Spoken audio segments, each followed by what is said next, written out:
Hello, I'm Katie Mahalic, and today we're talking with Nicole Dillenberg about her children's book, Bennett Will Only Eat Blueberries. Hi, Nicole. Hi, Katie. Thanks for having me. Thanks for being here. So please tell me, how did this book come about? Well, in 2019, I started photographing my childhood miniature bears that my grandmother and I had collected together. And I started doing greeting cards, mostly just for family. And I was originally hoping to do t-shirts for toddlers. And that was very complicated. So I stopped with that project, but one day I just thought, okay, I wonder if I could actually do a book. So I started to storyboard.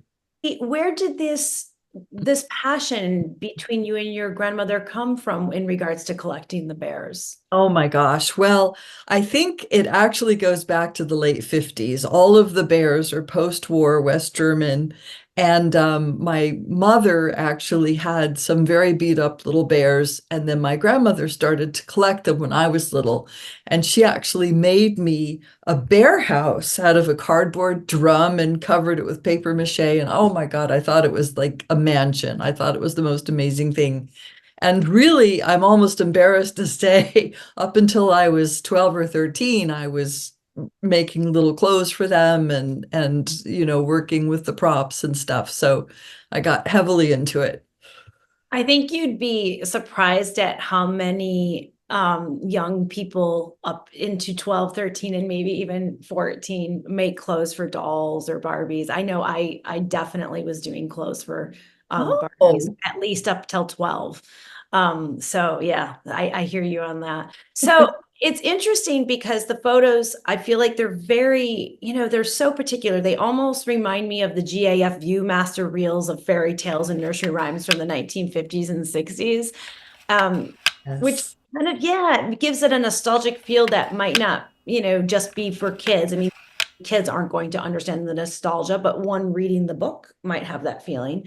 Were there any particular photos that inspired how the sets were created and the bears posed?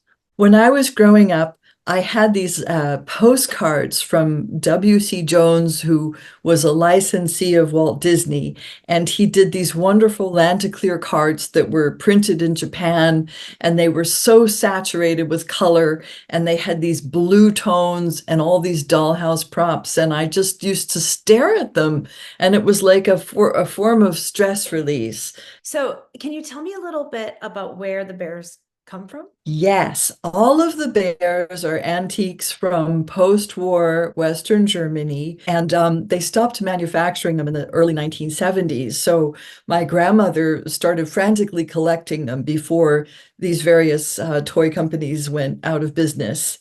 And she gave them not only to me, but some of my cousins, and it was something that we all just loved and enjoyed. Do you have them up in your homes still? Oh, well, I have to be very careful with them because they're getting up in age, but this is Bennett, and he's Hi, older than me at this point.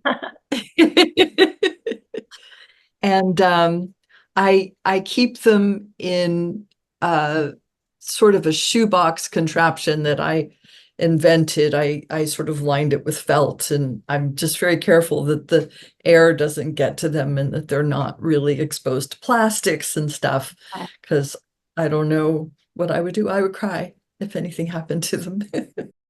Well, so this is an interesting question. So you have a little shoebox you constructed to keep them in. Who creates the dioramas? When I first started to create dioramas for my Christmas cards, Luis, my partner, was very helpful in pointing out the issues with perspective and trying to get me to see the camera with a little bit more depth so that I could create backgrounds that would really suck you in. And that became very helpful when we were working on the book. And he actually helped to create the village green, and he put in that wonderful pond, used the mirror for the pond, which I thought was just so charming. And I really wanted to stay low tech. That was very important to me because I wanted to mimic these postcards from the 1960s that I loved so much as a child. But I've been using the props that I had going back to childhood and supplementing when I need something specific for a story point. So, and I remember you said you were making clothes for them a long time. Are all the clothes you made as a little girl? No, I kind of have been leaning on the dollhouse clothes that I had, again, which are vintage. And they also were from West Germany, and they just seem to go with the bears. I have dotted Swiss dresses and little wool kilts and things. And I've tried to introduce other vintage clothing into their world, and it somehow doesn't ever quite fit, literally and figuratively. So I almost have a superstition about using the costumes and the clothes that they have always had. So I've tried to just take care of them. And if I really need something specific, like a hat or a pair of boots or something like that, I've had a lot of good luck finding things on Etsy. But the scale of my bears is unusual. They're not really dollhouse scale. They're larger than that, but they're much smaller than the so-called miniature teddy bears on the market today. So it's tricky to find things that work for them. So let me ask you this. How challenging is it then to photograph? Because when you held up Bennett, he's little. I mean, he's a little tiny bear. So what are we dealing with in regards to photographing and challenges around the photo shoot? Well, the thing about the bears, you see, these bears are rather magical. And the only real issue that I have is light. When I photograph my brown bears, they can be a challenge because I have to get enough light on their faces and in their eyes so that they kind of spark. I don't shoot the bears like they're inanimate objects. I try to get photographs from every conceivable angle, and there's always a split second where they come to life. Every bear I shoot gives me that moment, and they're magical in that way. It's like the light just hits their eyes and they just come to life just long enough for me to get the shot. It's the coolest thing. But I my but the size is not really a problem. The size is not really a problem because I have miniature lights that are meant for toys, and I love to shoot at about 2 in the afternoon when the light is optimal coming through the window. And I have a little sort of makeshift dollhouse of sorts. It's really just a group of sets, and I can get in from the side and from the top. So it's helpful that way because I can get them up to my own eye level. Is the dollhouse from when you were a kid also the same dollhouse? No, it's actually sort of a toy spaceship thing that we got on sale at Pottery Barn, and then we ripped it apart. Oh, very cool. So what do you want children and adults to take away from this book? I hope everybody who reads our book and shares in our little world can just have a break from the realities of life. It's sort of a fantasy world. It's a very low-tech fantasy world, and it's a stress reliever for me to work with the bears and to photograph them. And I just want to share that feeling with other people. And I've been really gratified that college age girls have been especially supportive of our work. And that's been a big surprise.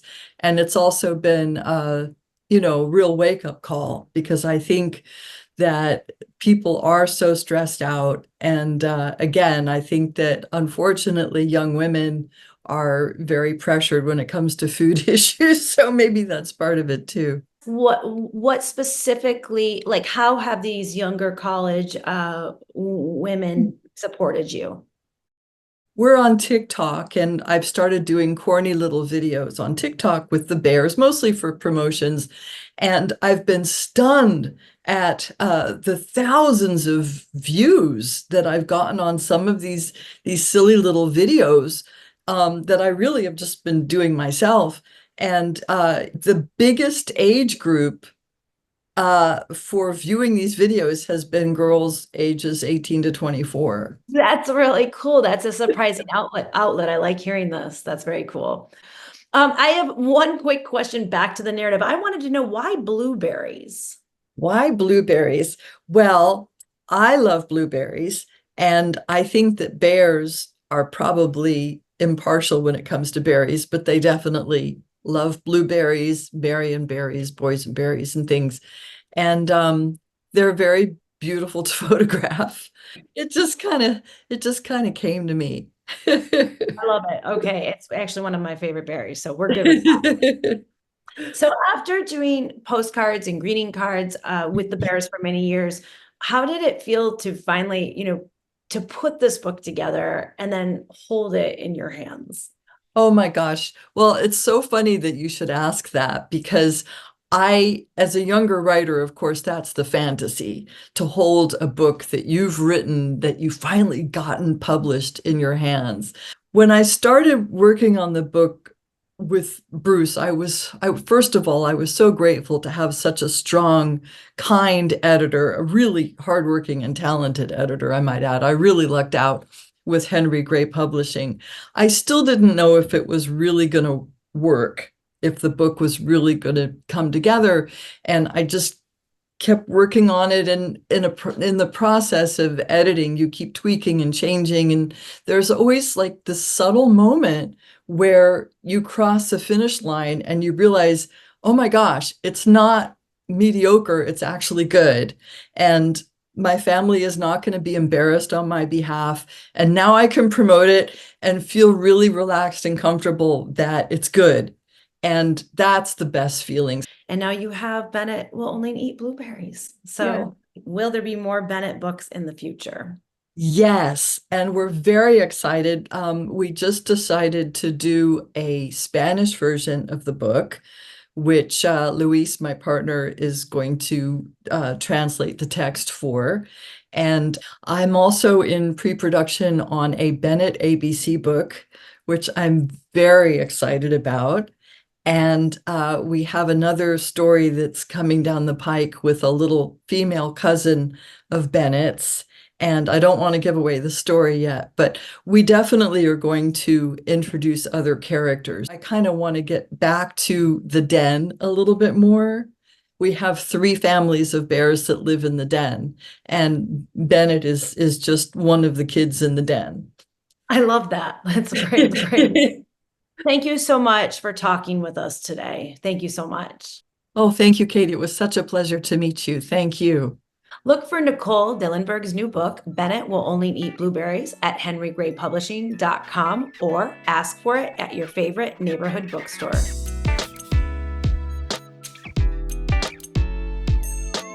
Until next time, happy reading, everyone.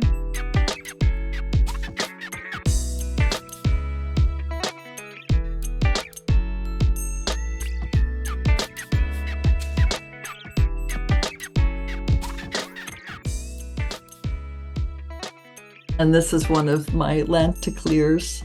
Oh, wow. Oh, wow. Yeah, it's Little Red Riding Hood. Yeah.